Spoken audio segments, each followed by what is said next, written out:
Welcome to the Big Honker Podcast. Very good. Very good. You've listened before. I'm Jessy Shaver, and I'm here with Andy Shaver. You need to move that a little bit closer to you. Move it up. Push it up. Push it up. I knew you had to get on to me for something. Well, it's not a penis, Jessy. You can put it right by your face. There. What is going on? I don't know what Jeff's got going on with his microphone stand. Okay. Well, will that work? Hold on. Push this up. Blake probably messed with it. There. That might work. Put it right in your face. Okay. Is that better? Yes, that's better. Okay. All right. My goodness, what a rocky start. Everybody jacks with this. It's the off season now. I think people come in. I think there's a little troll that comes in, a little wizard, and just messes with everything. Yep, just to mess with you. Probably so. Hunting season's over. It's quiet around here. Yeah, it is. Just Ollie dog in the office. Just Ollie. This is the annual Jeff has skipped town and left me with podcast to do episode. So, which brings in me. Sorry, everybody. My lovely wife has to step up to the plate while Jeff is masquerading around. Yep. As a billionaire. Got big shoes to fill. Yeah, you know. I don't know who is more excited that hunting season was ending. Me or you? That's true. I was a little tough to deal with. Luke shared a post of a wife drinking a big old bottle of wine and said she had a sign that said something like, hunting season's over, and I said, hey, I need one of those, and he said, I don't know who needs that more, you or Andy. Yeah. It was a tough end. Yeah, it was a weird year, because man, when it was good, it was freaking good. Yeah, you would come home, I mean, early. Yeah. Then when it was bad, you were gone all day long, and that's the part people don't see, is when it's bad, you're busting your tail to try to make it better, try to pull something. I mean, you're looking at every option. You're looking at changing the hunts. When it's bad, it's taking more time away from your family. It's not fun. And the tips are worse, too. Yeah, tips take a hit. I mean, everything takes a hit. Yeah, it all. But, I mean, it's not for lack of, trying. Mm-hmm. It's just hunting. Yeah. It's how hunting is, and people who aren't on this side of it don't. Well, see it. You're people are spending money, and it's not a for sure thing. Like, to the average person, if they go to a restaurant, they're going to get, and I'm not saying that we don't give people what they pay for, because we have lodging, we have meals. I mean, for fuck's sake, we were serving beef tenderloin 2 times a week out here. I mean, so it wasn't like we weren't trying to make people's stay more enjoyable, but and that's what, there's so many. You might pay for a hunt, but you've also paid for lodging. You've paid for meals, and there's a lot of variables when it comes to the hunt. But everything else that we can control, we try to do it top notch. Like that one guy that left and hadn't had good hunts, and he was a little bit crabby, and he came in front of all of us to give the tip, and Tony said, how do you want to divvy this out? And he said, to the cooks, for sure. Definitely to the cooks. Definitely to the cooks. Yeah. Yeah. Who have the most consistent job out here. Yeah. They can control their job. Is there enough flour and sugar? Well, guess what? We can probably have cookies that day. Now, sometimes they can't get some stuff, but they can always figure something else out. I don't think this pandemic's ever going away. And we were sitting here last year and discussing it. And what, it's even worse now. And I guess because we had a trip planned. We had St. Lucia planned. No, Vegas. We were going to go to Vegas last year? That wasn't last year? No, that was the year I've had so many before. trips canceled and replanned and canceled again that I can't keep them straight. I don't think we were going to Vegas last year. No, it was the first year of COVID. But that's what makes me mad is they keep telling everybody they have to lock up, but nothing's fixing anything. I saw a lot of like Scandinavian countries like Sweden and Finland and all those places. They're relaxing a lot of the rules that are. Let me see if I can pull it up. But they're kind of going back to like maybe it's now with Omicron, they say it's like it's like a cold. I shouldn't say mild because I do know an individual that's having a rough bout of COVID right now, but I mean, for the most part, it's 99.8% you recover from it. And kids, which they're coming down the harshest on them because kids are still in masks, it's like a 99.9% chance that you're going to recover from it if you're a small child. Well, like our pediatricians told us, he hasn't seen any bad cases in kids, and it's kind of hard. Like anytime the boys have a little bit of something, you think, I don't know, am I going to be the jerk sending my kid to school with COVID? Because he says he's fine. He says he feels fine. He's not. Kids are resilient anyways, so. Yeah, here we go. Sweden announces end to COVID restriction, joining Scandinavia to become almost entirely free of COVID restrictions. Of course, the internet's going to be a jerk today, but joining other European countries, Sweden government will lift most COVID restrictions next week. Sweden announced today, starting February 9th, there will be no limit on how many people can gather at a restaurant, sports stadium, and other events according to... The pandemic is not over, but we are headed into a new phase, which looks a lot like it was before. They saw a spike, but I mean, of course they're going to see a spike. Yeah. I saw something. So they're having the Super Bowl is in LA this year. Mm-hmm.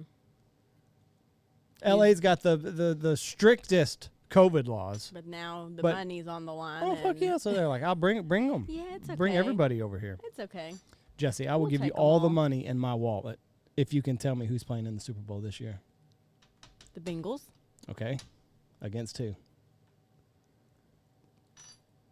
Listen, I know you don't have much money in your wallet. You don't know that. Well, probably $25. You don't keep much money in your wallet. 27. So, oh, crap. I missed out on $27. You can't guess the other team that's playing in the Super Bowl?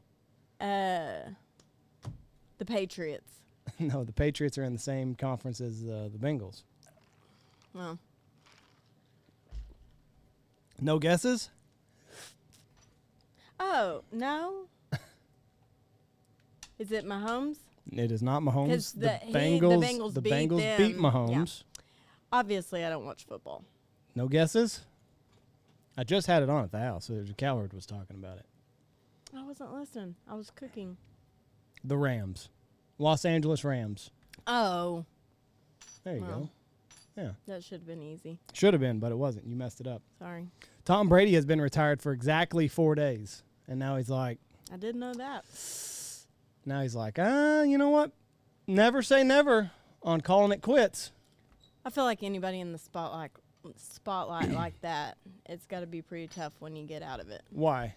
Because, he's used to he's clicking? famous. He's used to, he's used to the fame and the attention, and then what? You just go home, and you're nobody. Well, I mean, he's still somebody right now, but in the next 4 months. You think in 4 days he's like, oh shit, my phone's not ringing like it used to. I better do something. Yeah, 4 days? I mean, well, because before I'm sure people, hey, we got to get this figured out, or we need to get this conference scheduled. He's got side businesses, though. He's got like a half a dozen side businesses. Maybe he doesn't like doing those. I don't know. It's just, it's got to weird. be different. That's what we've always talked about is fame. And, I mean, it's not what it's cracked up to be. Well, it's not about money to him because Giselle makes more than he does. So, like, between the two of them, of course they're well off. Does she even do anything anymore? I'm not sure what she does. She's not modeling anymore. I was going to say that might be hard because now she's got the spotlight, but I haven't seen her do anything in a long time. No, I think she's got like an agency or something like that, like a modeling agency, but I don't know. It's just weird because obviously I don't have the fame, money, or anything that Tom Brady does, but, you see that with kind of the way that we do it. We go from all out to February 1st gets here and it's nothing anymore. So it takes a little bit of adjusting to be like, okay, I've got to find a new routine to fall into. Yeah. because Tom Brady, he's addicted to the film study, and he's addicted to the preparation, and or used to it. Maybe not even addicted. Just, I mean, he's 44, so I mean, he's been playing this game since he was 8. That's been his life. So for 40 plus years, no, not 40 plus, almost 40 years, 35 to 40 years. Well, but football's. You can't even say that. It hasn't He's been in a locker room not since he was 8. You don't think he played Pee Wee football and stuff like that? Yeah, but how big was Reese's Pee Wee football? Well, Reese is probably not going to be Tom Brady, so maybe Tom Brady was more so. Seriously, the last 30 years maybe.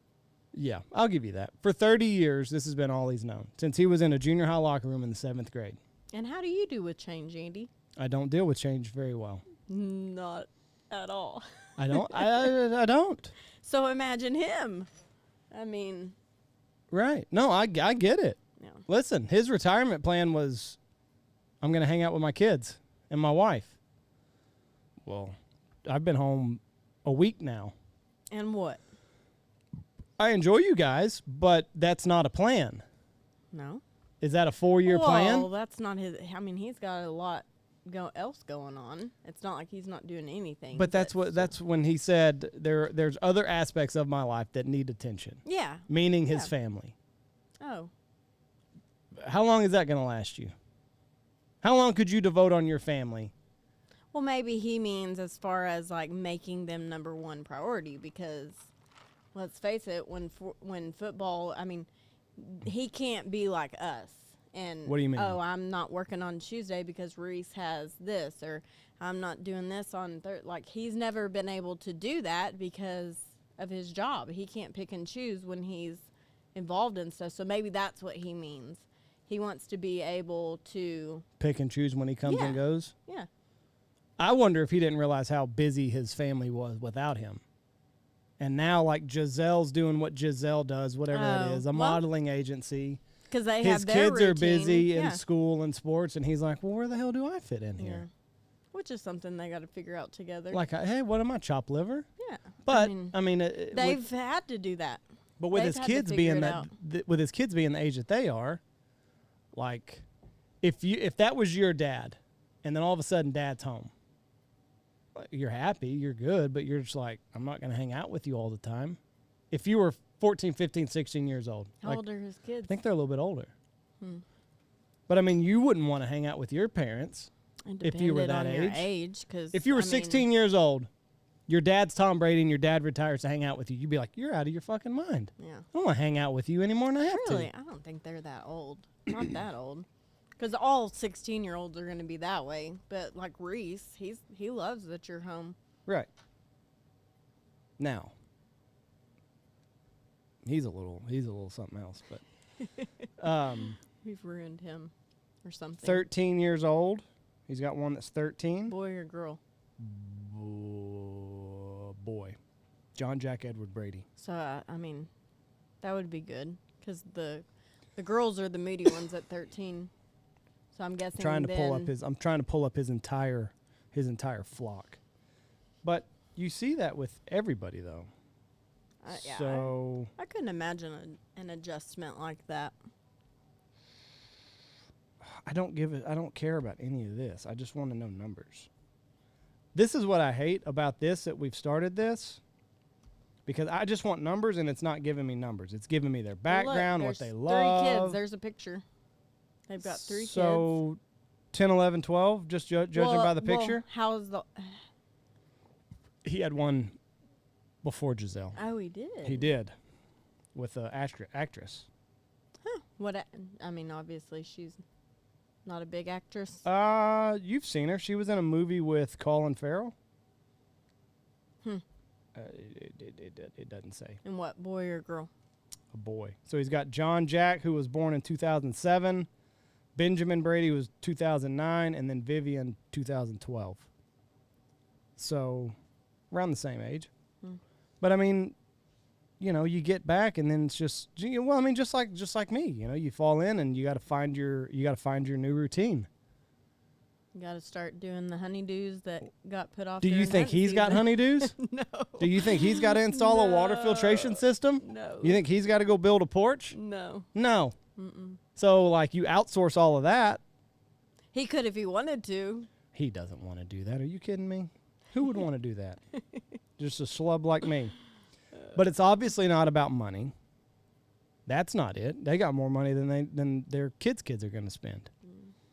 But I don't know. It's a weird. Well, you look at people like Howard Stern and Joe Rogan. Like, they've got more money than they know what to do with. But each contract comes up, and they're like, "Yeah, we've listened to. Put me down for 5 more years." We've listened to podcasts before that people cannot cope without a structure and a schedule. And I think Jordan Peterson. I think it's not just that. It's they need something to strive for, because that is what Jordan Peterson has said. Your life is not margaritas on a beach. Like, play that to the end. And that's what Jordan Peterson, he said, play that to the end. You got a margarita and you're sitting on the beach. How long can you do that for? How many margaritas do you need a day? 4 or 5? So how long can you carry that out? A week? A month? I even told you, since you've been home for like a week, like when you're home, I want to be sitting with you, hanging out with you, watching our shows, doing whatever. But how long can you do that for? Exactly. A week's pretty good. Because I'm like, my back hurts because I've been... Well, it's not from watching TV, Jesse. Well, all kinds of things. But, you know, that's not what... you need something to strive for. And I think that's what people get into, especially like these rich, famous people. They don't have they don't need to make more money for their family. They don't need to put in a water filtration system. They don't need to do anything. And then like Brady, he's been running at such an RPM because he's such a fitness freak that when one season ends, he might take a week off to go to Cabo, but I'm sure. So let's say Brady took a week off, but like he knew as soon as he got home, something was waiting for him. Next year was waiting for him. As soon as he stepped off the plane, it was time to start preparing for that. I bet if he did go on vacation, I bet he was miserable because he's like, what am I going to go home to? Like, seriously. What's next? Like, am I just going to tend to all of my businesses? Like, that's going to be awful. Yeah. I don't want to sit in board meetings. Like, I'm going to hang out with my wife. She's got her own life because we've been married 15 years and she's this famous model. She's got her life. I don't know. Lifestyles of the rich and famous. But it's just, it's weird because so many people want to be that person. And he's like, I don't even want to be this person. I want to be Tom Brady of 10 years ago. Mm-hmm. This isn't who I don't want to be the Tom Brady that's all retired. I don't want to be retired Tom Brady. He gets yelled at by Giselle. That sounds terrible. So I don't know. It's just, I find it fascinating. Retirement is interesting because, like, your father, he's getting ready to retire, but like, well, think of Mom. She's retired, and I say all the time, I don't really know how she had a job. Right. She's found things. Oh, I mean, but she's got 7 grandkids now, so she's always. But she could fall back into that maternal role because she watches our kids. So, like, she can revert back to being a mother. That's not necessarily in. Well, but not even just that. She does she's just busy all the time. She stays busy, yes. All the time. But I do say, when Dad retires, they might kill each other. Somebody better find a hobby outside the house. Yes. Because there's only so much that garden can do. Yeah. Or hopefully, them being together will change it all. It might put a different... I just don't think that you're meant to spend that much time together without... Yeah, doing stuff. Ollie, do not knock that over. Ollie dog. You think he's missing Mom and Jeff, or you think he likes peace and quiet? I don't know. He was all... He had a bone laid up like a king on the couch. Who was your least favorite this year? Why do you always ask me that? Oh. Am I not supposed to? I'll say it was a weird year. It was really weird. Was I your least favorite? Is that what you're telling us? No. Oh. No, it was just like... Who were you most proud of? Segregated. Oh, yeah. The young crowd and the old crowd? Yeah, they, like, didn't talk to us. And You're the old lady now, Jesse. Yeah, that's why. Thank you. No, that might be part of it. That you're now old? I've got, no, thank you. Oh. You're older than me, so let's call you old. But I've got my kids to tend to now. Right. Because when we're out here, you're not. You're working. And so I'm tending to the kids. And I don't get to be as social anymore. Mm-hmm. But not even just with me. I mean, we had. And they all did a good job. Y'all all said y'all liked them, whatever. But it was like this one little group sat over here. Like high school again. Yeah. And then, you know, the ones that were comfortable, whatever, it was the whole family scene. That, it was just kind of weird. Who are you most proud of? But when some of them left, the others started to branch out and mingle, and yeah, I mean, maybe next year they'll come out more. And who am I most proud of? But I can understand them. They're new. Every one of them, it's their first year. Think about the show, the challenge that we watch. All the rookies huddle together. They do.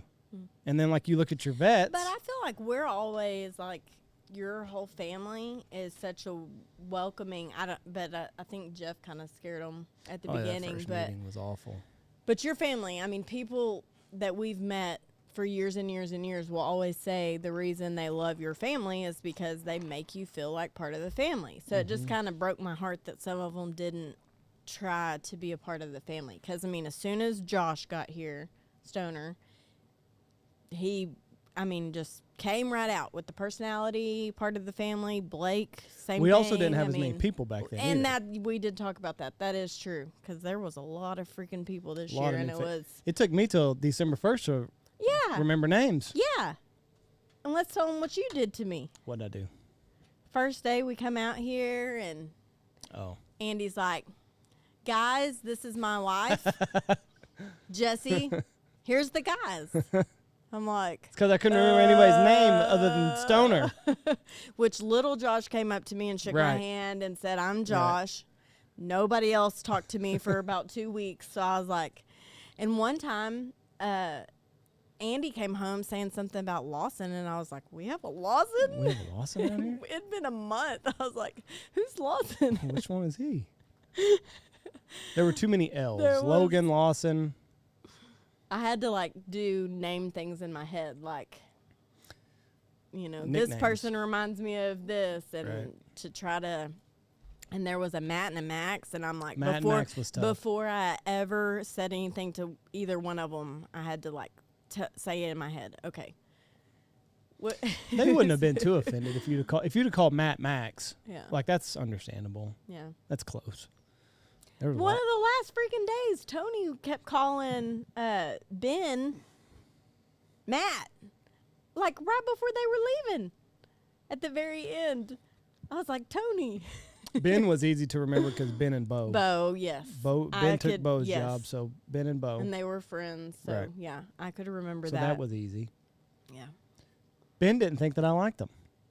Yeah, somebody told me that. Yeah. Who told me that? Lexi, maybe? I don't know. We were hunting. It was one of the last days that we were hunting, and he was like, we were having a good time, joking back and forth, and it was really pleasurable. We were crane hunting. We were shooting them. And you could tell, like, he didn't want to say, like, man, I thought you were an asshole at first, but he was like, I really didn't think that you liked me. Like, what are you talking about? But it's the same kind of dynamic because when y'all are out here, this is one of my only opportunities to see my wife and kids, so it's like, I've got to devote a little bit of attention to, because like when y'all would come out for lunch, it was easier because I could see you then, and I could see you at dinner. But now that Reese is at school until 3:30, like dinner is literally my only chance to see Reese. Yeah. And then if y'all come out for lunch, then I see you guys at lunch. So like it's tough for me, and especially when there's that many faces, like I can't form a relationship with everybody because you're trying to. I mean, you know what to it's everyone, like. Yeah. You know what it's like. Yeah. Like, so when I get home, when I get in from a hunt, let's say it's at 11:30, lunch is at 12. I've got to drop birds off. I've got to get paperwork done. I've got to then, if y'all come in, I say hello to you. The guys come in, they make a sandwich. I've got to then round up paperwork, find food myself, take it down to the processor. Then if we've got a podcast to do, that's at 1:30. So that's 1:30 to 3. I've got to scout at 4. Like it's hard to if I'm not hunting with you, and Ben was the pheasant guide, so like my time in the field with him was limited anyway, just because you know, he didn't hunt with me other than a handful of times. Well, and you got to think too, even when you are hunting, you're being professional. Right. I mean, and it's different with the guys that you already have a relationship with, like Blake and Josh, because they've been here a while. Y'all have a relationship. We keep in touch with them when it's not hunting season. I mean, they're our friends, and so you're not forming any. You don't have to form something. Whereas, right. I mean, how many guys? There was like 7 new guys or something. Ben. I mean, Little Josh, Logan, Lawson, Matt, Max, Lexi. 7. I mean, Gabriel. that's a lot of people to try to Right. juggle, make relationships, and I mean, I like probably Little Josh was probably really the only one that I formed a semi-relationship with, because as of now, like, my life is my children, and he was the only one really that you know tried go to out of his way. Yeah, and I love that. I love seeing that. I want my boys to be a part of it, and well, it just makes you feel like people enjoy your kids. Right. So he was really probably tried to get Logan to branch out of his shell. Did I succeed? No. Maybe a little bit. He branched out. He was one of those that at the end was doing real good to. Yeah. And he said he enjoyed it. Yeah. He said he. So this is Tom Brady's old lady. His first one. Well, I don't even know. Huh? Never seen her before. Oh, yes, you have, Jesse. I mean, maybe, but it doesn't stick out. She's pretty. Yeah, not bad. They had one together. But, yeah, just a lot of faces. But, yeah, Ben was like, man, I didn't think you liked me. Because he scouted out a place, and the next day we went up there expecting cranes and geese, and the geese had left. They'd left that area. He was like, ever since then, I didn't think you were going to like me. I was like, dude. I will say, I was there. Like, I drove up to get a game plan for the next day so that I wouldn't have to, that my scouting would just be done right after lunch. So, like, I told him, I said, I saw everything that you saw. He's like, yeah, but you were asking us where the geese were that day. And I was like, no, I was asking you, like, are they on a field? Is this worth me waiting for? Like, where are they? Because I need to know for my plans today. And that's probably exactly how you said it, too. Not like, hey, motherfucker, where are these geese that you told us about? And that's part of you, too, is if people don't know you truly, sometimes, yeah, you can seem little. How do you even... I'm an enigma, Jesse. Sure.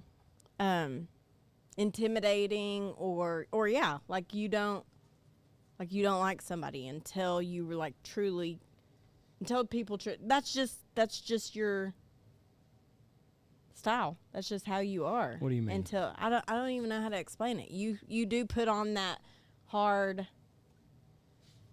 shell until you're cracked. Well, but another part with this industry, I think, let's use this. There's a lot of turnover. That's what I was just about to say. I only have a sister. She didn't date much, but let's use Zach for an example. Girlfriends, and you get to the point where... Why you gotta use Zach as an example? He had girlfriends. Well, of course he did. My sister really didn't. Okay. And Payne lives in Washington. So we don't know what he's up to. Yeah, we don't know. So Zach, I mean, would bring girlfriends, and, you know, the first couple you're getting to know, and then finally you're like, By the time we come around again, like, she'll be gone. So he'll have, you know, Zach was a little bit of a wild child, but so it's like same thing here. You're like, oh, they'll stay a couple years and then they'll be gone. So that's what's kind of hard. Yeah, it is, and that was really hard on me as a kid because I would get attached to these guides that were here for 2 years. I would idolize them, and you know, and then That was hard on me when we first got married because Really? we were genuinely, yeah. Oh, I was accustomed to it by then. I mean, well, when we first got married, we'd had those group of guys because 5 or they 6 years. solid. I mean, they stayed. That's been probably the longest run we've had in a while. So they stayed. They got to see our lives and really important things in our lives, Well, and then we graduated college and came home. yeah, I mean, got engaged and got married and lived out here. They would come hang out at the house, and so when they finally left, and I mean, you always think, oh, we'll stay in touch, we'll see them. I mean, who's the only one we've seen? Brian, Dane came One time. once. Yeah. And we're terrible because we don't. I mean, everybody gets busy. Everybody's got their own thing to do. And what's weird with us too is in our minds, I think like Ryan. Ryan comes and visits all the time, Right? And so I think, oh, we're terrible friends. We should go visit him. But because they were here, they formed relationships with all these people. So it's like, it's just best if you come here because you can see everybody instead of dragging. They're picking 10 up a part of their life that they enjoyed. Like Ryan genuinely enjoys coming here. We're literally his family. I'm sure he would enjoy it if I came up there, but at the same time, he's probably like, oh, fuck. Yeah. Like, Because when it's here, it's a bunch of people and we're all hanging out. Well, not even that. He's just like, I got to take him out to dinner. And then, like, I've got it. Like, when he comes down here, the entertainment is provided for us because we've got hunting season and we've got everything out here going on. If I were to go up there to him, he'd literally, like, have to think of things for us to do for 4 days. Yeah. Like, okay, we can have a chill day here. We can go to eat here. We can go do this. We can go to Top Golf. But it's funny you say that because that's not even true at all. Just because of y'all's personalities, you're chill, he's chill. Y'all would literally just enjoy hanging out. He would, same as me. Like whenever Dane came down that one year, it was turkey season. I'm like, okay, we gotta go. We're just gonna go turkey hunting. Like, I don't want to just sit in the house with him. Yeah, but like with Ryan, it's not even that you entertain him; it's that the entertainment's built in because he's got all these friends that he hasn't seen, and it's tough though. And I'm sure our boys will go through the same thing that I did. But you just get to a certain point, and you're just like. And I think after that group left, I really probably started getting distant. Yeah. Right. Because I really had a good relationship with all of them. Mm-hmm. And one of them got and then real they left. But, put off. And, I'm sure the kids, because they enjoyed little Josh and they enjoyed Big Josh and they enjoyed Blake. And, I mean, there's going to come a time where those three aren't here anymore. Yeah. I mean, sad as it is to say. No. It's no one ever's going to stay forever. Well, you just can't. No. You just can't. Now, Stoner's got the best shot because, unless he finds a woman, nomad. He's a nomad and he's got that nomadic spirit about him. So, like, he's got the best shot.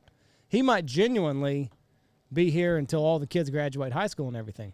Hell, he might be running the place one day. You never know. But when he finds a woman and settles down, it gets tough. Just like we've always said. Just like with Blake. Like, who knows how many more years? Because they're gonna get engaged, they're gonna get married, and then it becomes you get kids, and it's hard. Yep. It's just the nature of the beast, and that's gonna be it. That'll be when those guys leave. That'll be when it hits me. Again. Yeah, because Blake's been here this was his 6th year. This was Stoner's 3rd year. Had we already had Reese when Blake started coming? Yes. Because Blake came the year, like our 2nd year in Oklahoma, because it was just me and Jeff for the 1st year. And then I think it might have been Zach, Jeff, and myself. And then Blake came. I think is how it played out. So what, Reese was 2? 2. Well. No, probably 3. No, he was 2. You think this was, yeah. Because I can remember until all the guides started coming, me and Reese would come stay with y'all. Right. Okay. But then. Right. So Reese was 2 then. So this was Blake's 5th year. I can't. It all runs together and it doesn't matter. Yeah. But. Yeah, they've been here a long time. Yep. They've seen a lot of our lives and we've seen a lot of theirs. Mm-hmm. But yeah, whenever you get that many people here, it's just like I can't get to know everybody on a personal basis. Like especially if I'm not, like I've known Gabriel forever. I didn't have many one-on-one conversations with him. Yeah. It just, we were moving in opposite directions. Yeah. Doesn't mean I don't like you.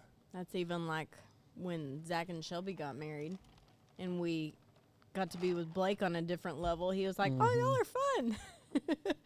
In a non-professional level? Yes, Blake, we've always been fun. You just... Can you imagine? That's what the new guys are saying about you right now. Who? She just wasn't fun. Oh, probably. She just sat there and took care of her children. Told her kids to eat a million times. Well, yeah, that's true. But until New Year's Eve. Yeah. Oof. Have you recovered from that yet? Yes, I think so. Oof. I don't know how you didn't get alcohol poisoning. I'm just now finding out how much you drank. When you went and looked for that. Yeah, I went and looked for a bottle of tequila and it wasn't there. I thought you finished off one bottle of tequila at our house. You finished off 2 bottles of tequila at our house and 1 at Mom and Jeff's. Yeah. In all, how much tequila do you think you drank? I have no clue because I don't really... Do you think between our 2 bottles made up 1 bottle at the house, at our house? Not a whole bottle, no. 3/4 of a bottle? Maybe. So you had 3/4 of... You had over a bottle of tequila on New Year's Eve. I would hope not. You had 3/4 of a bottle before we even got to the party. Not before, because remember, we all went back to get the steaks, and me and Blake drank more. Okay. You had 3/4 of a bottle of tequila. I did finish off 1 bottle before we went over there. Okay. So that's half a bottle? No, it wasn't half. Was that the Jose Cuervo? That was the one from Corey and Rachel's wedding. Okay. I don't know. That was the I know what tequila was. I don't know how much was in it. I don't know either. Anyways, I had a lot 3/4 of a bottle of tequila before 8 o'clock at night. And I still didn't get Logan to take a shot with me. You're not. Oh, that was your mission? Yes. He didn't like it. We did it here on the podcast. That was after.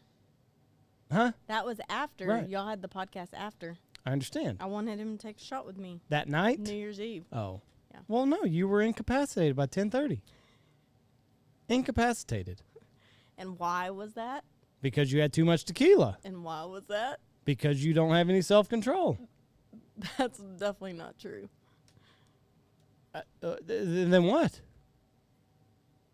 Remember? Oh, I didn't bring you limes. Mm-hmm. Oh, give me a break. You could have had beer. You could have. I worked all day. And you said, hey, me and Ryan are going to get stuff for drinks tonight. Do you need anything? And I said, tonic and limes. We went to a liquor store.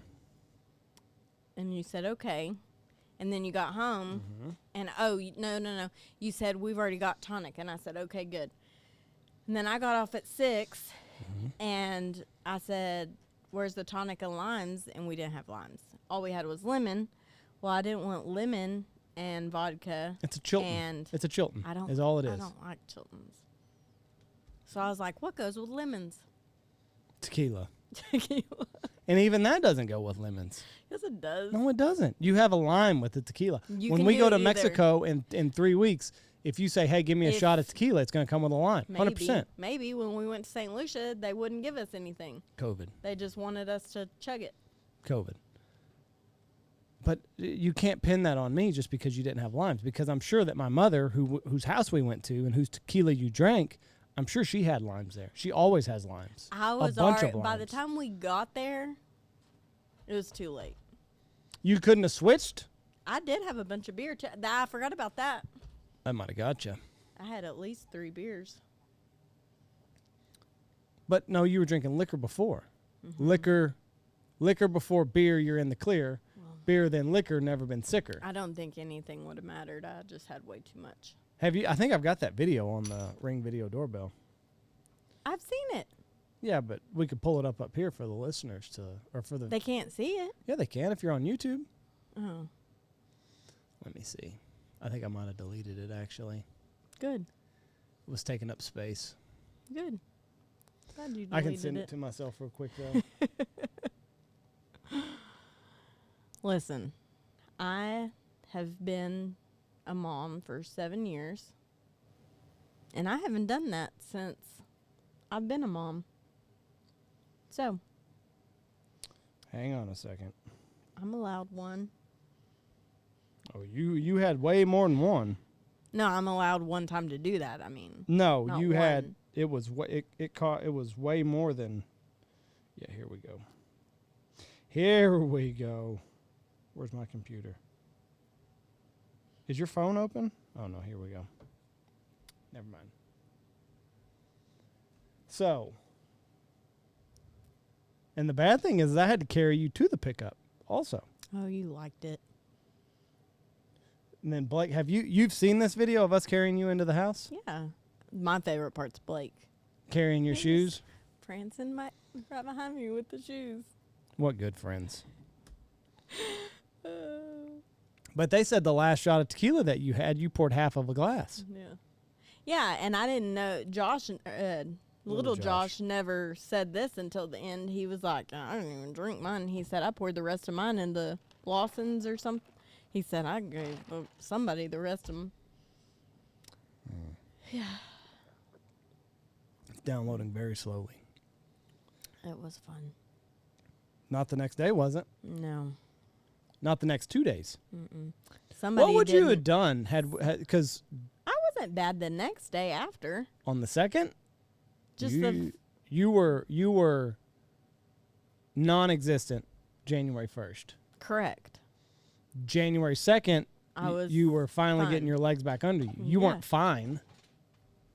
No way you were fine. No. Mm. You know, so Dylan was there, so Reese and Jameson stayed with Mom and Jeff. Yeah. You'd have been up a creek the next day. Had the boys come home? They did. They did come home. When? Like 10 that morning.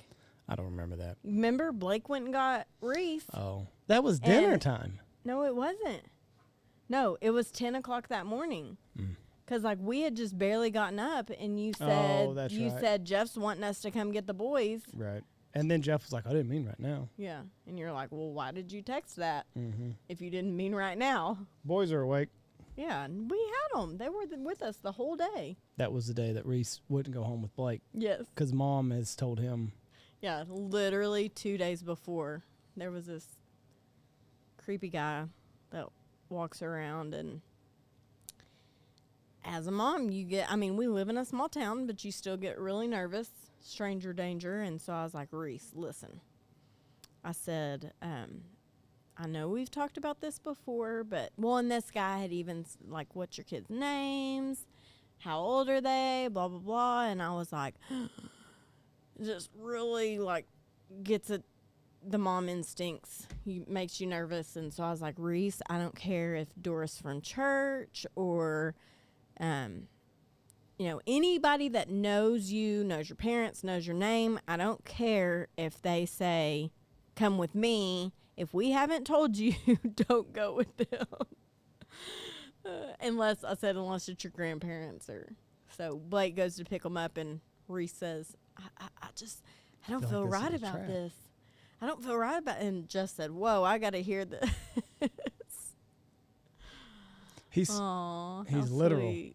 See, I meant to fireman carry you there. All right, so if you're on YouTube, here we go. There's Blake opening the door. Blake's got the door. In the background, Ryan has Harry letting him pee. Get you out of that pickup there. I thought Ryan went home earlier than that. No. I thought he did. No. He wasn't much earlier than... No, I think we left at the same time. Oh, okay. You were sprawled out in the back seat.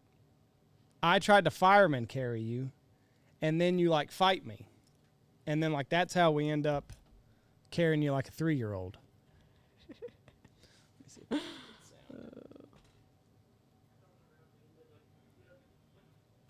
I said, I don't know how we ended up like this, meaning I don't know how. And then there comes Blake. Right, with my heels. Just big old smile. With my heels. Because he's like, oh, I'm glad Look at that's that not smile. me. He's loving it. because he was in that same position. Was it Christmas Eve that he got over served? Yeah. And ended up sleeping in our spare house. He stayed at our house that night too. Yeah, he did. And he was a little bit in my position. He was so drunk, I was like, here, buddy, you're going to, and that's the thing, nobody cared to give me a liquid IV. Oh. Did you give me a liquid IV? No, I didn't. What am I supposed to do? Well, we gave Blake one, and we were like, here, buddy, you're going to need to drink this. And he poured it in his wine. Which I think accentuated the wine. Made it triple the wine. How do you think things are going to go in Mexico? I'm going to pace myself. Yeah, I'm sure you said that New Year's Eve. We paced ourselves in St. Lucia. We also didn't have a group of people with us egging us on. No, we did not. That last day was with all the liquid marijuana. No, the day before the last day. The day before the last day. But we did not pace ourselves. But we didn't feel bad because we did so good in the day. We had some liquid IVs and water, and that's the key. I know what the key is. Did you feel bad? No. When have I felt bad? In St. Lucia? No. I didn't feel bad there. I didn't feel bad Christmas Eve. I didn't feel bad New Year's Eve or New Year's Day. Good. I know what the secret is. Oh. It's the people around me that have a hard time knowing the limits. No, I'm usually good. Had a moment. We'll see. Just had a moment. So you think you'll keep it under control in Mexico with the group of friends that we're going with? That are going to be, you're going to be able to say no. Do you think you will be? Yes, 100%. No, I know you will be, because even at Dive Bomb you were. Well, Logan did kind of screw me every once in a while, but he'd sneak in a shot of bourbon or two. He's going to be there. Exactly. You got to have willpower. Well, so you're worried about me? You just said he snuck a couple past you. You got stiff arm him. I'm good. Tony's the one I'm worried about. I did buy a lot of liquid IVs, so we just got to keep that in rotation. I don't want to have to take care of everybody, though. Why would you? Have your liquid IV? Oh, I thought you meant from being sick. No. Here, everybody, take your liquid IV. Like a dad down there. I'll do it. Here, drink your liquid IV before you go to bed. Have some personal responsibility. No, before we go, or when we get there, I'm going to say, here you go. Take these to your room. Drink them as you need. Okay. We can do that. That'll be better. Yes. Or here's a better idea. Buy your own liquid IV. I already bought like 70 of them. What if we need that many? 70? I don't know.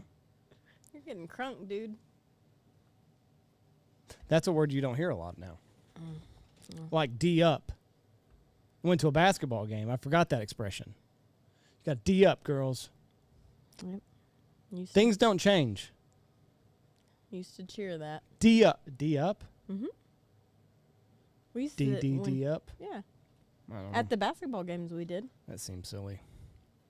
What are you telling these young girls? D up? Yeah. It's terrible. Terrible role model. Oh, okay. All right, so let's talk about you. Oh, goodness. What have you got? So, how'd you feel about hunting season? What do you mean? Specifically? About the team. What'd you think about the team? Team was good. Totally good, because I know there were times, in a team, you want to be able to know they can do it on their own. Did you ever, did you feel like you always had to be the leader? Or I always feel that way. I always feel that way. But could you have trusted, were they good enough you could trust them on their own? Some of them were, yeah. Some of the ones that were good enough, they ended up doing it on their own. How many of them was it their first year? I think all of them except for little Josh. I knew little Josh had done it before, but all of them were totally. I think Lawson had maybe guided somewhere before, but I think the rest of them were, this was their first year. Yeah. Yeah, I was comfortable with all of them doing it on their own. And the guys that were doing it on their own were obviously good enough too. Yeah, there were no complaints with me. I know the day that I called in sick, which I never do, poor Matt, I kind of railroaded him because I got sick. And I can't remember what time I text. I think did I get up as usual? Did I get up 3:15 like I normally do? Yeah, you tried to. And I remember telling you, no, you're staying home. Right. It was bad. I think you'd had a rough night. You were definitely had a rough night. You were up all night and so sneezing and coughing. So I got up my normal time, I think it was 3:30. I sent the text out. I sent it to Tony and Matt.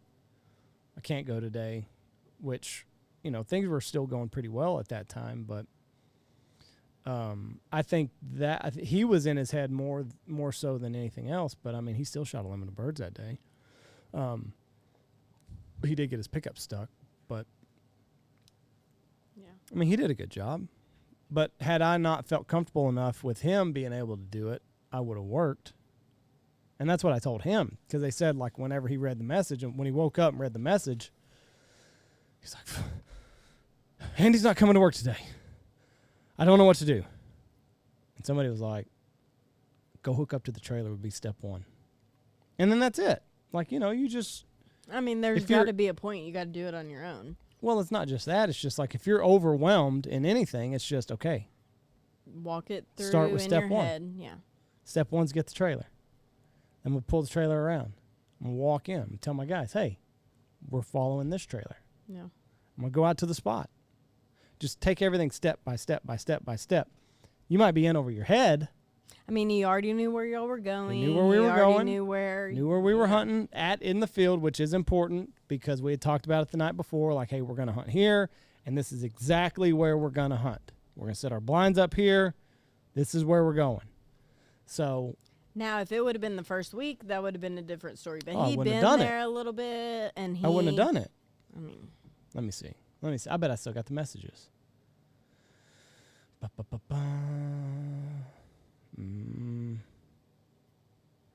me see. Matt. How old is Matt? Do you know? I don't know. Couldn't tell you. Matt and...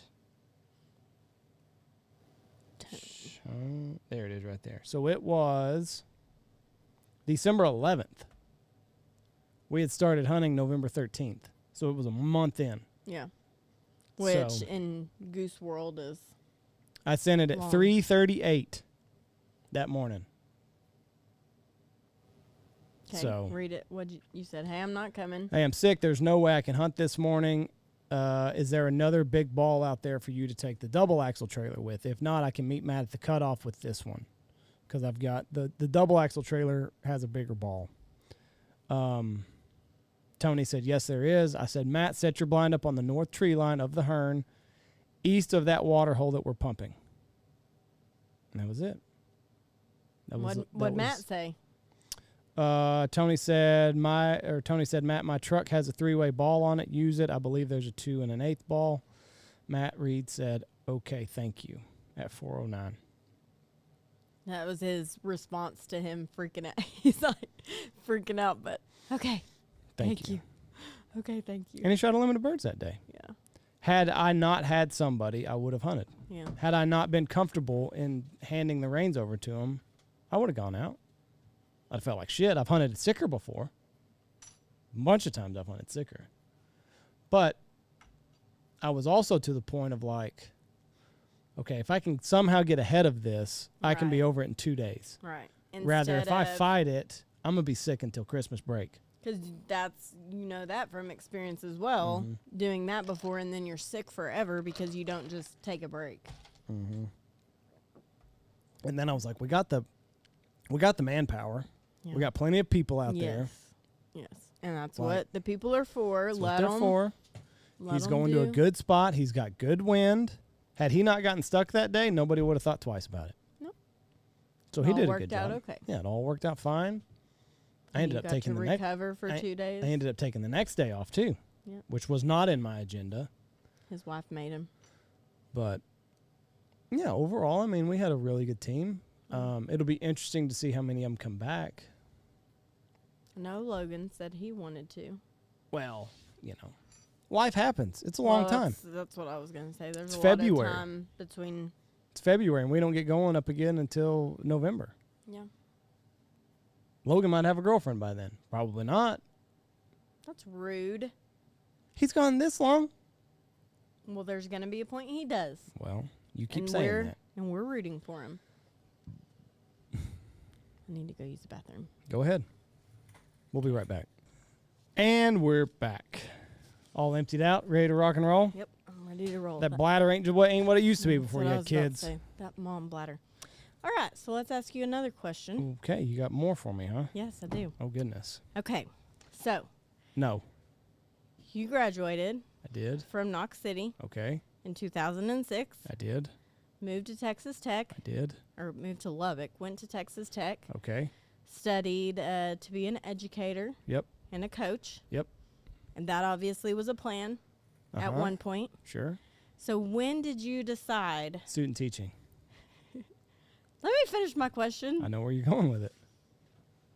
Finish, I'm sorry. But even before that, you weren't like, hey, I think at some point in my life I want to work at the lodge. And like you were literally, your plan all along was to go be a teacher and a coach and not do this anymore. Yes. Seriously. But,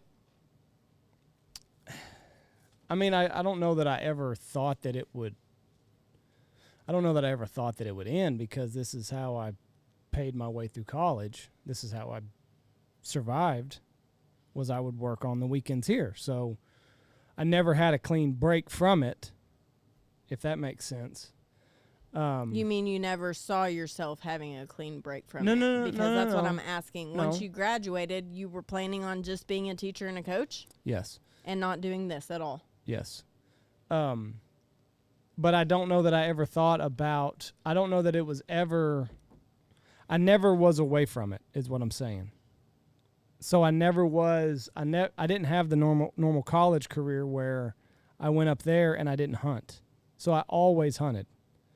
So I honestly don't know that I thought about it that far. But then when I got to student teaching and I had that terrible class, I was like, there's no way I can do this. Because you knew that because you I had something had to fall back on. Well, because you knew that you had a job that you didn't feel that way. Right. That Yes. you enjoyed it, and then that you were like, whoa, I just barely started this. Well, why would I? Yeah, I mean, it was kind of like, why would I walk away from something that I know that I love? I know I enjoy it. You can, I mean, you can do okay if you stick with it. And why would I do that to do this that I know I hate? I hate basketball. Hate it. If I go to be a coach, I'm going to be doing basketball. I'm going to be a basketball coach. No, it depends on where you're going to go. In Knox City, yes. Well, not in Knox City, Monday, but my plan. I mean, wherever. If you my went plan to a small was, town, if I would have graduated, if I would have pursued an education career, I would have applied at Stanford, Texas, with Coach Hutchin there. Yeah, you probably wouldn't have been a basketball coach. I bet you I would have. I don't think so. At a small school, Stanford, Texas. I don't think Stanford's small enough that you would have. I bet you. Yes, 100%. Yes. We'll have to ask Jennifer that. Well, I mean, Coach Mack, he did football, baseball. He's not doing anything right now. 15 years ago, 10 years ago, he did 2 sports. Everybody does 2 sports. What about? Because especially like I was in junior high. What about Coach Hutch? Did he ever have He's to an do AD. Did he ever have to do basketball? 100%. He did. He even when he was the AD here, he was football track. That's 2 sports. And you could have done track. Could have, yeah. So there you go. You But could have he's done done football track. Everybody's done basketball before. Coach Mack's done basketball. Coach Hutch has done basketball. Coach West was a junior high basketball coach. He liked basketball though. Oh, everybody hates basketball. It's too many games. It's twice a week. It's practice. Yeah. It's terrible. I will say you got tournaments on the weekend.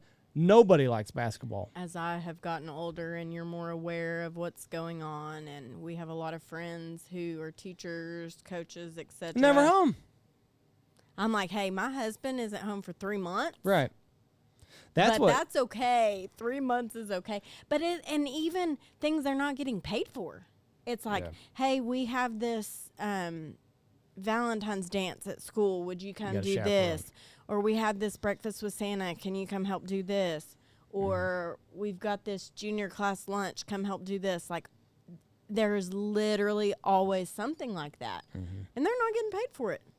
That's what I always find funny is you get stressed out during hunting season, but it's like, girlfriend, did you see what I was about to go do? Could you imagine getting on that gauntlet ride? Yeah, I thought it would be a lot of fun. Whew. Yeah, until you have kids. Yeah. But you know my personality, too. Do you think that I'm going to just be this passive coach that... Oh, no. And Mom said that from day one. She was like, I would hate for Andy to come be a coach here. Well, not just because anyway. You'd be... If they loved you and you were doing really good, it was going to be great. But if not, you were going to be crucified. Because you weren't going to be one of those coaches that was going to baby the kids. Well, I wasn't going to be a coach that didn't take it seriously either. Right. Like it was gonna, just like hunting season does. It's gonna get it's gonna get all my attention. And if people didn't know you the way we all know you, they're gonna take that wrong. Well, it's not just that. It's just okay. So let's play this out. I am a coach. I am a football coach. August is devoted to 2-a-days, and then like when you get in season, like you can't be great at anything and have something else take its place, or you can't get distracted. So, like, just from a home life, that wouldn't have been any fun. Then we roll into basketball season. I hate basketball, but I don't want to lose at basketball. Well, hold on, let's skip back to what I can remember. Marnie was my best friend, and I was with her 24/7, and he was never there. You don't ever see him. He was never there. But that's what it takes. Yeah. If you're going to be good, and we were good. So the coaches got to, that's what you got to prepare these. But it was never my intention to come back to Knox City and coach. They were 6-man. I don't want to do that. Well, but we weren't 6-man when you went to college. Yes, we were. Football season had just ended, or they did the realignment, so it was in February. Coach Hutch walked in and said, Knox City, we're going 6-man. And at that time, I think he was planning on staying. They were thinking about it. I remember it was a while before. And then it was a couple months later, they went to Stanford. So the year I graduated, I was the last 11-man team in Knox City, Texas. So when I was in college, you cheered for 6-man. I know. I thought it was my senior year. I didn't realize it was my junior and senior. Either way, Knox City was never in my plans of coaching. Because I wasn't going to do 6-man. But it would have been a tough... And it's funny, too, when they left, which my best friend was attached to that, and they'd been there for a long time. I mean, it was just a heartbreak. We were all crushed. They're leaving us. You felt abandoned. I mean, because we'd formed relationships. But now as an adult, I see it on the other end. It was 100% the best move for them. Oh, my gosh, yes. Because now I'm like... Got some state titles out of the deal.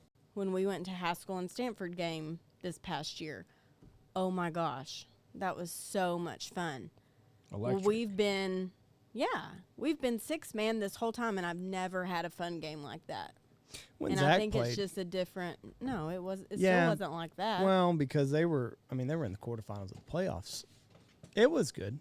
Who was in the quarterfinals? Zach, and then went real deep his senior year. I don't remember that. Real deep. Yeah. It was good then. But yeah, I mean, it's just it's different. But I think that's just I think more places are getting that way. Just because there's so much other stuff to do. Yeah. That people don't go. Well, 40 years ago, what were you going to do in a small town? You were going to go watch a football game on Friday night. Entertainment. Now, but we need to get back to that, because what else are you going to do? Sit around and play on your phone? Oh, that's a lot of fun. That's what we do. Yeah, and it's monotonous. Why do they keep making good phones then, Jessy? I mean, I had fun when we went, and Reese has been dying to stay for a basketball game, but I didn't want to stay by myself, and you've been busy. And that last basketball game we went to, that was fun. Wasn't hardly anybody in the crowd. Probably more so because, like, I enjoyed watching people like Bryson. It was fun to watch him. He's a really good kid, and he did a really good job. It was fun. I would much rather be doing that than. Would you want to do that as a coach's wife twice a week? Wrangling your kids in the bleachers? I was about to say I have a friend who does that. But she doesn't look like she enjoys it much. I mean, you know that. Just in the times. I think when they're little, it would be hard, but I think it would be a similar situation to what we've got going on here. But longer. Yeah. You're talking August to June, basically. That's if you don't do any All-Stars. June? Why June? End of May. School doesn't let out until the end of May. And what are they really doing in Track. May? Yeah, if you make it to state. Or you're getting ready for the next football season. Either way, no. As I've grown up, I've realized no. And I do not mean this to sound terrible at all, but it's going to sound awful. They don't get paid.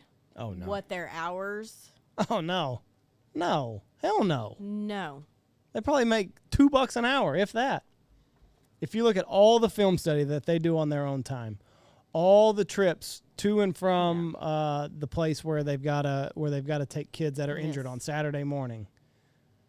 There's no way. Me and a friend who is involved in the athletic community, we were talking about that. She said, I don't know how much longer we can do it. She said, but literally you have to love it because you're not making money doing it. You would hate to put your hours pen to paper. You'd be crushed. To find out that you make like 75 cents an hour. You'd be so crushed. Like, I'm doing all this for $35,000 a year in a whatever your coaching stipend is. Like, no, there's no way. Yeah. You'd be like, okay, so I put in 18 hours this day. I put in 20 hours that day. Like it would break your heart. Yeah, it would. No, they don't get paid near enough. And if you look at all of the COVID shit that they've had to deal with, and it's a mess. Public education in itself is in a rough spot. It is. So's colleges. I mean, everything. Top to bottom. Which I will say, us living in our small community, praise the Lord, we're doing everything normal. Because just like you said, the COVID stuff, I have a very good friend who's a teacher, and she was working all day long. And then the ones who chose to stay home because they didn't want to worry about the COVID or infect a loved one or whatever, she would have to go home and put together the work for that kid to do. Right. I mean, that's... So fortunately, we're past it. Yes. Right. She would tell me, she'd say, I'd get home from work, and then in between dealing with her own children, cooking supper, whatever, she was like, I'd stay up until midnight. Yeah. I've got to take care of the online portion of my class. Yeah. So all on your own time and own dime. And money. Because you didn't get a raise for any of that. My sister, as you know, of course, is a nurse, and she works for a huge hospital. She's only PRN, but they have put out extra incentives for people to work during COVID because nobody wants to work. And I'm sure there's a lot of factors. People are burnt out. But they put, at the beginning of COVID, they were paying you, and I may have this wrong, I don't remember the most she ever got paid extra. $60 an hour. Extra on top of your hourly pay to work, pick up extra shifts. And anyways, each month they've dropped it down. This past month they dropped it down. They were going to drop down to 25, and she was like, nobody's going to work. Nobody's going to pick up these extra shifts because, I mean, that's not enough for the stuff we deal with. So that lasted 3 days. And they texted, hey, we've decided to bump that back up to $35 an hour. And so they're getting that on top of what they're already making. Yeah, but I don't. To deal with COVID. It baffles me that 2 years ago, nurses on the front line were heroes, and now that's just like, if they want to quit, whatever. We'll let them. All of it. We don't have to get into any of it because all of it literally baffles me. That's your president. You voted for the guy. No, not mine. I feel bad for him. Why? He's just a puppet. He doesn't realize it. They propped him up to beat Trump. Number one, I don't think that they thought he was going to beat Trump. I don't. I think in the whoever's pulling the strings, I think that they were of the mind that, okay, Biden keeps popping up.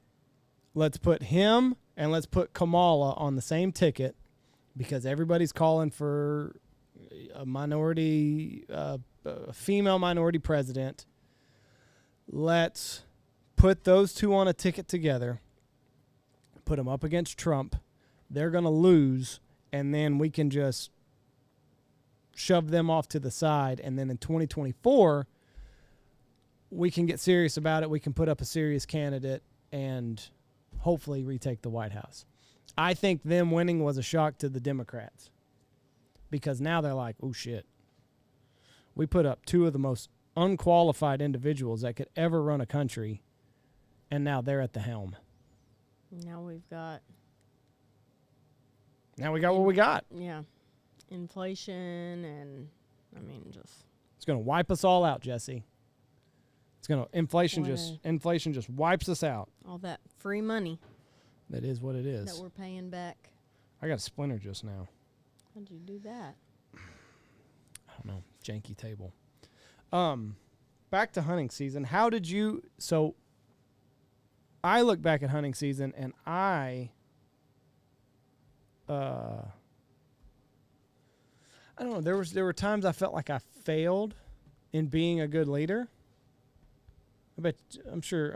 I mean, just I was bitchy. A leader to your guys? Just in general. Because I can't. I was bitchy on that because I never saw you bitchy. Really? Sometimes you bitchy were and frustrated. I didn't ever see that. Sometimes it was like you weren't.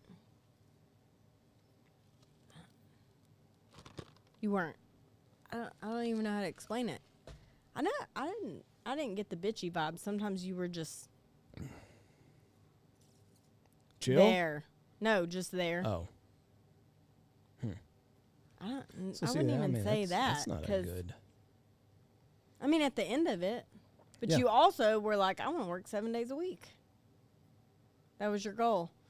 Thank God I got talks. Thank God I got sick and broke that streak on December 11th. Yeah, exactly. That was my first day off. Yeah. I know. And I'd done podcast. December 11th was the first one. I have learned, Thank God that happened. I've learned. Been with you a long time. Ride the waves. And I just let you do it. Do whatever you have in your mind that's what you want to do, I'm going to let you do it. And make the mistake on my own or what? I don't. No, I mean, like you say you're going to work 7 days a week. Oh. I'm like, you do you, boo. Oh. Well, I appreciate that. I'd hate for you to be like, no, don't go to work. That's not my personality anyways, is it? Well, it'd be a little tacky of you. I did no, tell you're you going to sit here with me? I did tell you that whenever you got sick. You're welcome.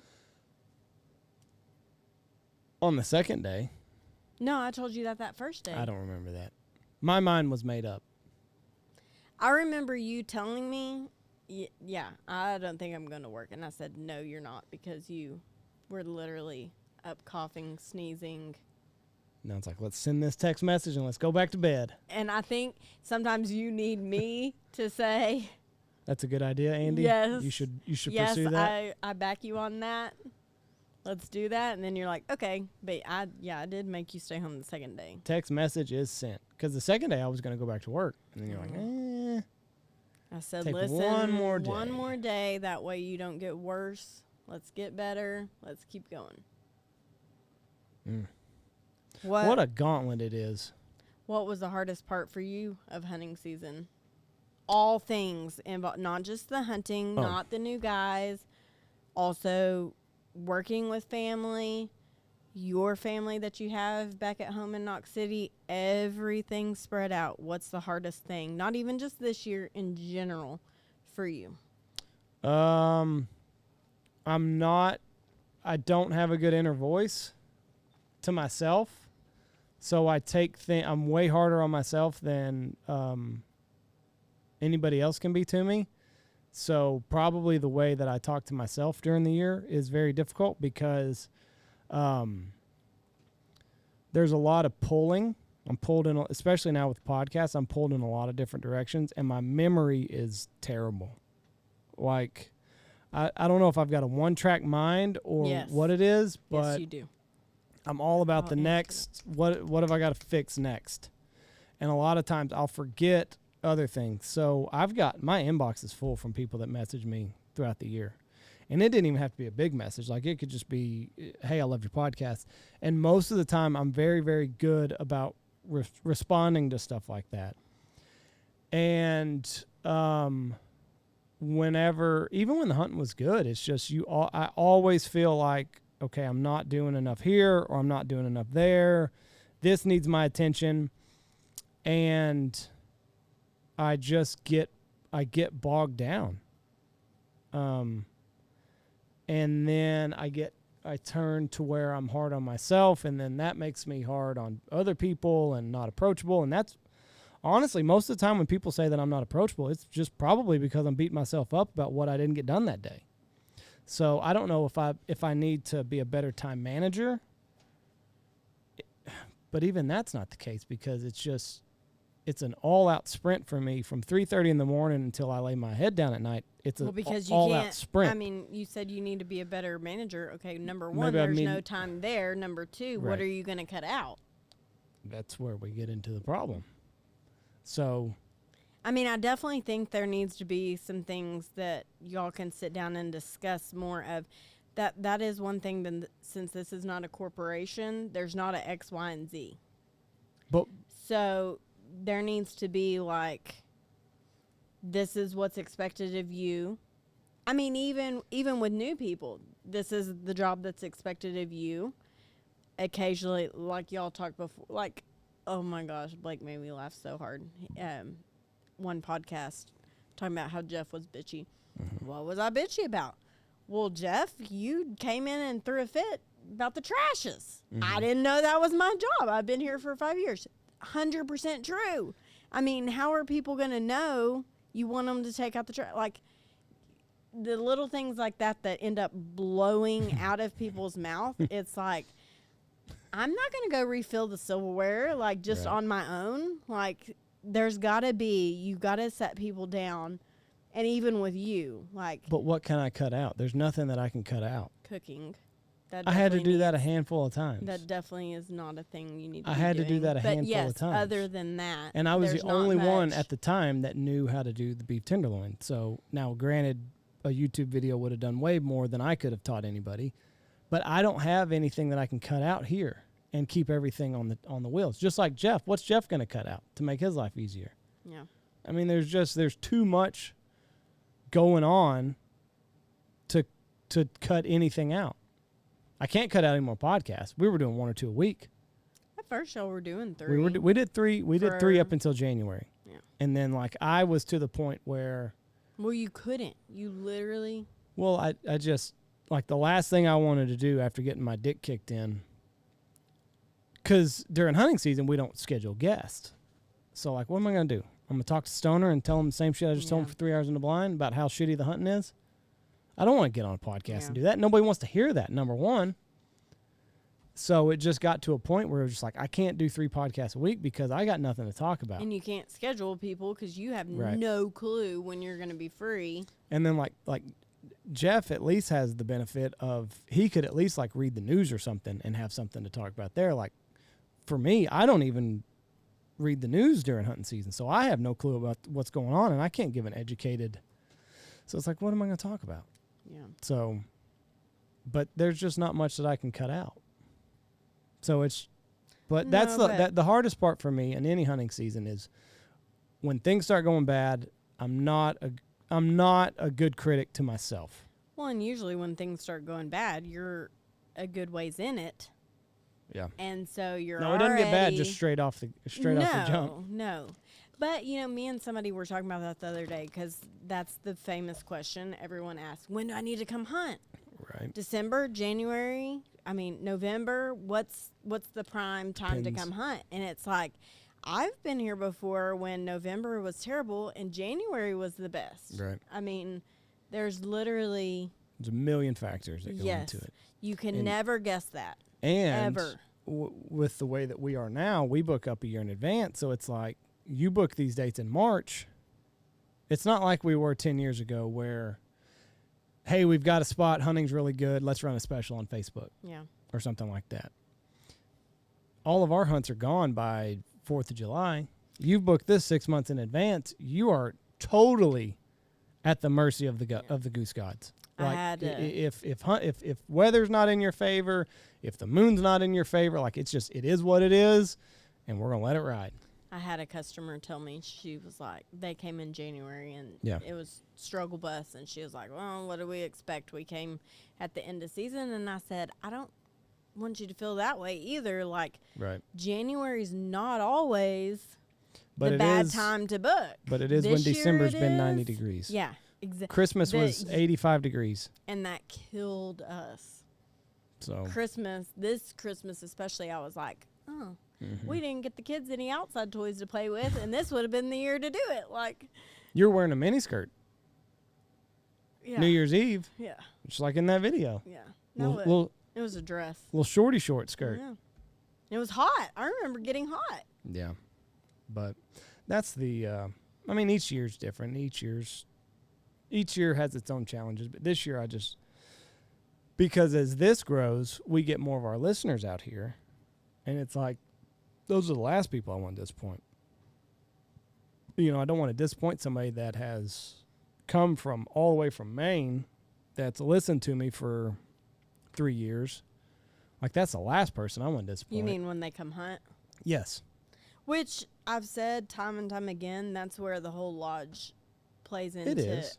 Because I've never been on a vacation where you go to vacation at a place and the owners are there and the owners are going to visit with you, and you see somebody made a comment that they love to see the family dinner, and that's literally not a facade. We all have family dinner. I've never been on a vacation where you meet the owners, you see the owners, you know.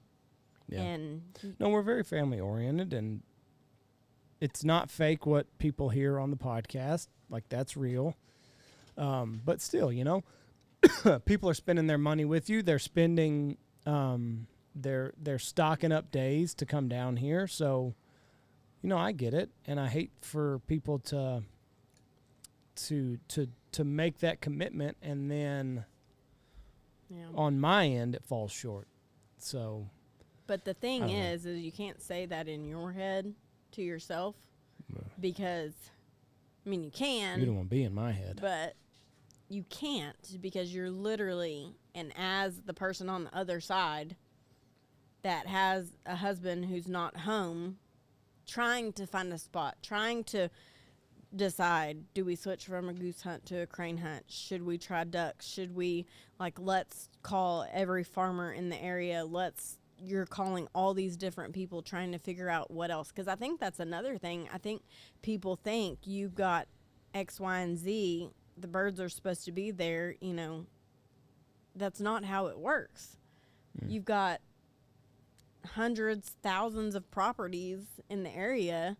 Well, not thousands. It is a small community. But there are a lot of options. But it's just. You've got to explore them all. You've got to scout them all. You've got to talk to farmers. You've got to make deals. You've got to, there's a lot more behind the scenes than people realize. Sure. Yeah. What did you say in your interviews to Rick? Are you nervous about when that comes out? Nervous. I don't feel like I did a very good job. It's weird. Because you have to repeat the question back. I've never had an interview. Me and you do this. And I'm talking to my husband. Okay. And I can look at you, and that you look at the camera. I can't do that. Oh, gracious. Even Jessy. this, I'm not looking at the I mean, I like to talk to you. And so, like, Rick was like, right there, and he's like, look at the camera. Look at the red light. Repeat the question, blah, blah, blah. And I'm like, how do you talk to a camera? You just look at it and you talk to it. It's no different. It was very weird. A lot of people say they can't repeat the question back. I definitely don't think I did that at all. Really? Because he would stop me sometimes and he'd be like, now what was the question? Because it flows more if you just answer it. Yeah, but all you got to do is say, what's the hardest part about hunting season? The hardest part about hunting season is, and you just go.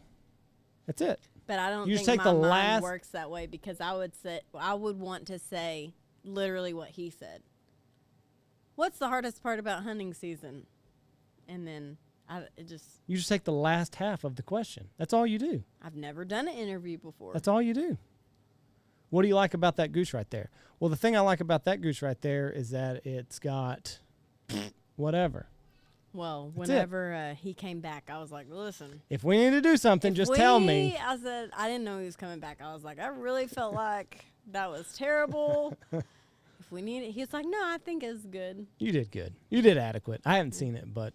No, my hair was in my face, and so I kept, like, brushing my hair out of the way.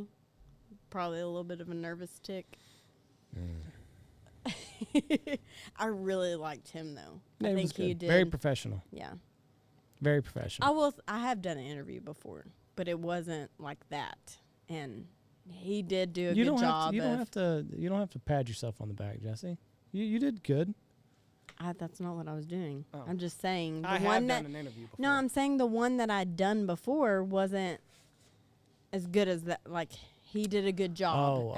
That's what I was saying. Right. He did a very good job. Yeah. Right. At his interview being skills. Personable, and he was a personable person anyways. Yes. Because I feel like when somebody's interviewing you, you need to feel like you're secure. Like they actually care and they actually want to know about you. Because he was like, now, I haven't been here before. I don't know y'all's story and y'all's history. He's like, I'm trying to dive into that, and I'm trying to figure all that out, and the dynamic and the family. And so, he literally, like, you could tell he really wanted to know and care. I hope that we get a camera crew out here for the first weekend of dove season, because it is a train wreck. It from start to finish. It is. Oh, it's so bumpy. It's so bumpy. Didn't know that.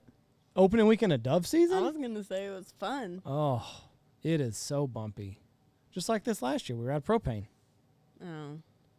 Or there's so many, because like you're picking everything up from, we shut down February 1, and then all of a sudden we're full bore, all gas, no brakes, September 1. And it takes a minute to kind of get back in the flow. That was what was so good so many years ago, was like we would build up to the sprint that we are in, like at the middle of hunting season. And then it was like this year, full sprint. It was just like, we're going all the way. But, a long time ago, we would, beginning of hunting season, beginning of goose season, we'd run one group a day. It'd be like 5 or 6 people, and you would kind of build up, and then right around Thanksgiving, you were kind of hitting your stride, and then that would stride until whenever, and then it would kind of gradually, okay, we got 10 days of hunting season left, and we start tapering off. This year, it was September 1, let's go, until...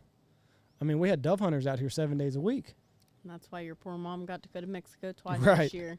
Because she's the real MVP this year. Yeah. She didn't get any days off. I think if there was a film crew out here for opening weekend of dove season and like the 2 or 3 days leading up to goose season, well, to me, and don't even get any hunting. Like, you don't have to leave the office, because there is so much, just like you could park a camera in Jeff's office and right in there in that kitchen, and you would get TV gold. Well, I feel like that's the part where the personalities actually get to come into play. Right. With all of us.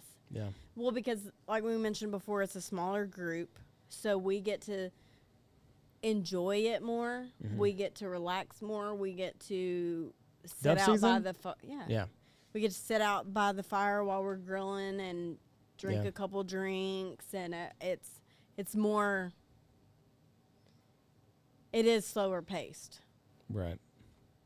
To an extent. I mean, we were still 7 days a week, had people out here. Yeah, but you're not waking up at 3:15, putting out a full goose spread. It's different. Yes. It's still fast, but it's... My favorite month is October, just because it's we've taken a little bit of a break. We're going to have to wrap up here. We've taken a little bit of a break. It's kind of slowed down a little bit. Because really dove season is just mostly September and then a little bit in October, but Halloween, chill a little bit, and full go.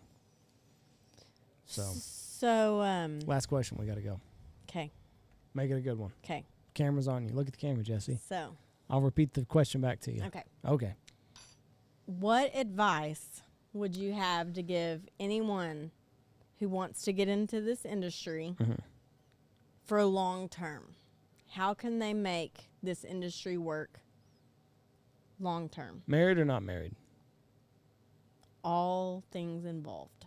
Because married or not married? I don't know. Well, I don't know. But they want to be in it long term. They might not be married. Okay. But what if they end up getting married? Do they have a shot? My advice to somebody that wanted to get into this and be long term is go pick up coaching. That's your best bet. No, I don't know, because everybody's different. I don't know what my advice would be. Or what's something you've learned or wish you would have done differently? What do I wish I would have done differently? I wish that I wish I didn't dwell on things. Yeah, I mean, I'm like I said earlier, I don't have a good inner voice, and I never really have. I've always thought that what I'm doing is not enough. I've always thought that maybe I'm not as good as I think that I am. Somebody else is going to find out about it, which is what?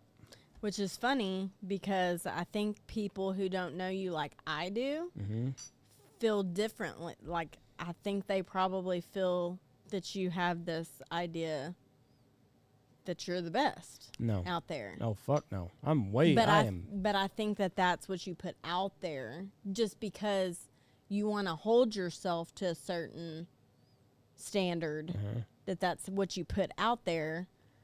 But it's definitely, so maybe the advice you would give is that they need to have a short memory. Do their hardest, but not. I don't know that you can, but then at the same time. Yeah, you could say that all you want, but it's not going to change your mental state. Well, and I don't know. You're going to be hard on yourself.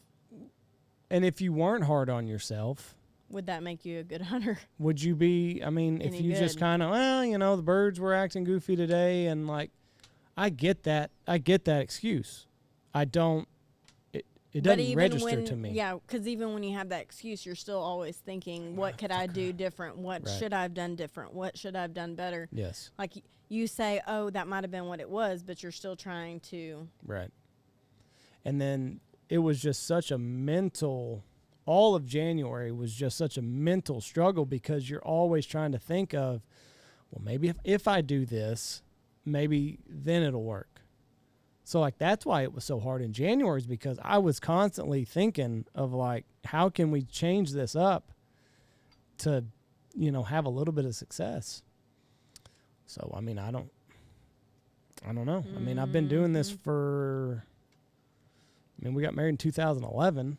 So that's over 10 years I've been doing it full time. And then I did it, growing up before that. So I remember one time you asked. Close to 20 years. You asked me a question, what advice would I give to the women? And I was like, I literally can't answer this. Right. Because I don't know if there's any. You just gotta you got to find your rhythm and find what works for you. Find what works for you. And if you're a person that can, like, if you know that there's nothing else that you could have done and you can just kind of brush it off, then more power to you. But I would say don't beat yourself up as much, because it's not, at the end of the day, it's not constructive. Do your best, and, like, just that's all that you can do. And have a good, so if you are going to get married and unfortunately bring somebody else's life into this, make sure you're on the same page. And that's really with anything. That's with any profession. Make sure that make sure you've got somebody that'll tend to the day-to-day stuff, because you're not going to be around. I don't know, though, that really before you get married, you can understand what this life is. Well, I don't think I didn't. Right. Well, nobody does. Nobody knows. I mean, and I'd been in it a long time. Would you have known, even if I would have gone coaching, would you have known what that life entailed? No. Well, if I was selling used cars, like, you don't know what it is until you get into it, and then you just got to kind of find your own way. That would be what I'd say. Learn how to adapt. Mm-hmm. Because that's all we've done. And I'm terrible at adapting. Because before we got married, we were living in Lubbock. Mm-hmm. You were coming in on weekends, and you were with me. I mean, so we didn't know what this was. Learn to adapt. Be flexible. Mm-hmm. Maybe I should take my own advice, because I'm the least flexible person that's around here. But I am regimented. That is literally the best advice for marriage in general, is you have to learn to adapt.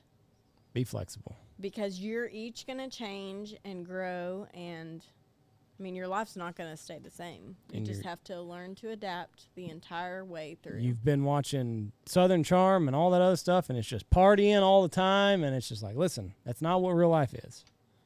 Get that out of your head. It is when you're young. For some of us, maybe. I had to work. I worked? Huh. I worked a lot, actually. Called in sick because you were hungover. No. I went to work all the time hungover, so take that back. Even worse. Yeah, but I did. I went to work. All right, we got to get out of here. Yep. We've got other responsibilities. Yes, we do. All right, we appreciate everybody that's listening. This will be it for this week. Jeff will be back, hopefully on Saturday, depending on if they keep him in Mexico or not. You got anything else for the people? Stay flexible, right? Stay flexible. That's very important in marriage. Yes. Thank you, and God bless. Ankles over your head type deal. Flexible that way. Thank you, everybody. Go check out all of our great sponsors before you leave here. Check out Dive Bomb Industries, Boss Shot Shells, Alpha Outdoors, Pacific Call, Shin Gear Waders, Dirty Duck Coffee, Lucky Duck, Looking Glass Duck Club Podcast, Gun Dog Outdoors, Steak Plains Meats, and Stanfield Hunting Outfitters.